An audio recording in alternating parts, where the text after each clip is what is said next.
Hello farmers, and welcome yet to another farming video. In this second video, I want to show some 20 or so common ornamental flowers. I did say in the first video that I'm not a professional taxonomist, and so don't get scared by the scientific names. If you know some of the plants in your mother tongue, then you are still in business, although some of the plants are not really indigenous.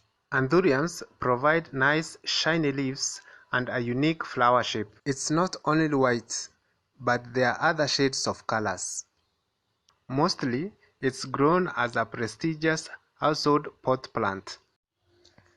Tradescantia are grown mainly for their foliage and leaf color. They are mainly grown as ground cover and at times used in hanging baskets. They remind me of a common weed in the farm called the wandering Jew. They can also be strategically planted alongside a pathway to look like red carpet, or I should say purple carpet. Zebrina, also a Tradescantia, with striped leaf color, introduces a cool mix in the artwork,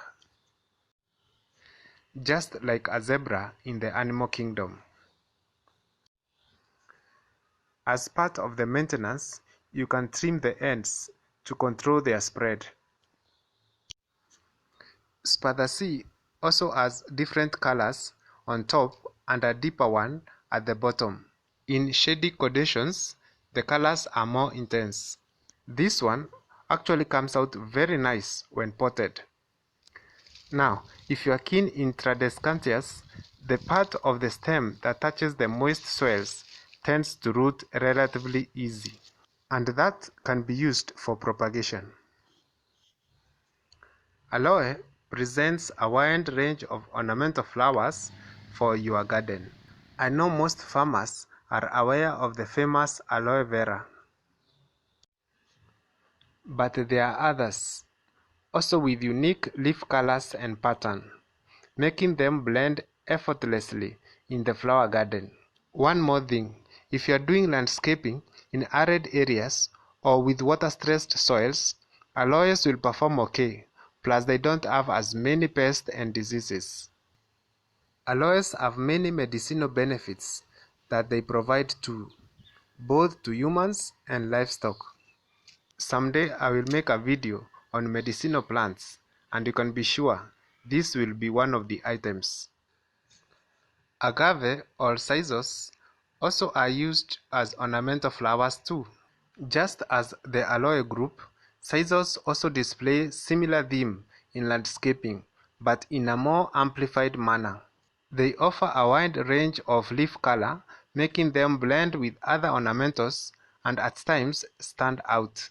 Now, scissors can easily run wild, so you keep trimming the old bottom leaves as part of the maintenance. They are stress-free and quite hardy plants too. The Mauritius hemp is not actually a true scissor, but I have decided to include it in this group. Scissors can be planted directly in the garden or at times potted. If you have lived in arid or semi-arid areas in Kenya, I'm sure you know the benefits of this plant. It's mostly used as live fence or hedge. There is a specific one with reddish tips that most Kenyans like to use for ornamental flowers. Looks like a burning bush from a distance. Now, as you may be aware, euphorbias produce a milky latex that is toxic to you and can temporarily cause blindness.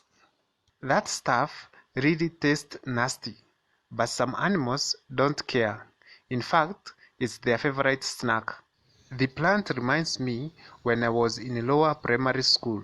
Boys had ringworms all over their heads. Parents could apply the milk from this plant on the ringworm lesions and it could actually heal.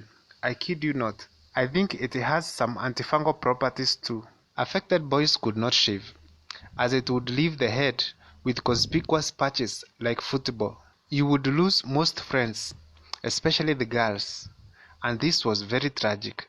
Trigona is also a hardy plant, growing openly in the arid areas in Kenya.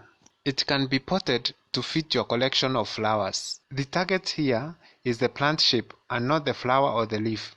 See, they say the beauty is in the eyes of the beholder. That's it. This plant reminds me of its distant cousin, cactus, that produce this fruit. They sell it at 1,000 shillings a piece. That's a sin. And nutrition-wise, the local guavas could be better, if not superior. I'm not saying the fruit is bad, but the price, man. The other day, similar guys were marketing quails, marketers trying to squeeze the little money from the new naive farmers who want to get rich overnight. Can't believe. Thujas consist a group of coniferous and cypress family ornamentals. They are relatively small and slow growing. The shape of the plant is the most beautiful thing here. You can grow them directly in the garden in different layouts. You can also pot them in creative ways. And this is the first palm tree I knew when I was growing up in the village. It had very lovely shiny seeds that we used to play with as kids. Check out how beautiful they are. It's a rare collection. Oh, and lest I forget, the leaves from this tree were used on Easter holidays, especially on Palm Sunday. Lately, I've learned of other new palms like royal palm and traveler's palm. I think it sends a message of superiority, boldness, or pride.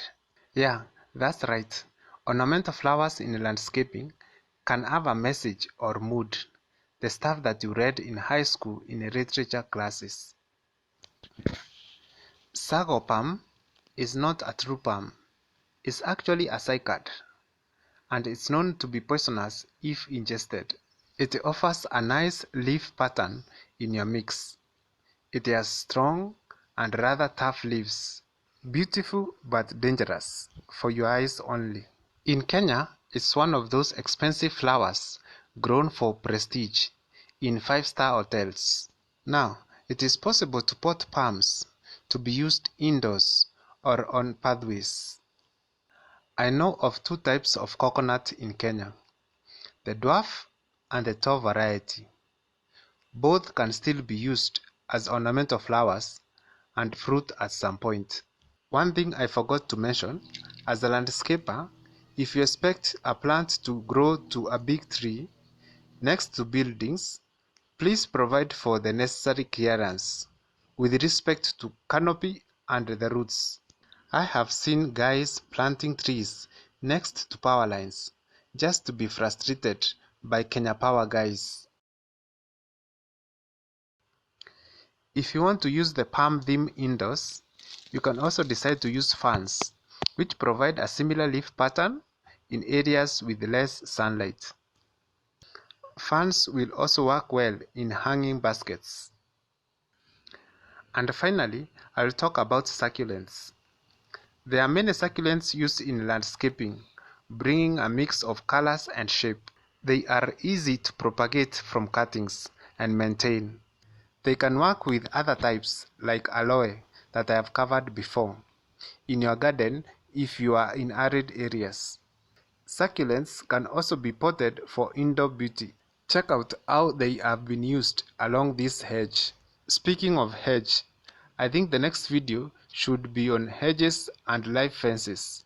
I may not have covered all the flowers, but I think the few that I've done will whet your appetite for ornamental horticulture. And with that said, I give you the powers to learn and become more creative. If you have learned something, remember to like, share and subscribe. You can also consider donating on PayPal to boost my online content activities.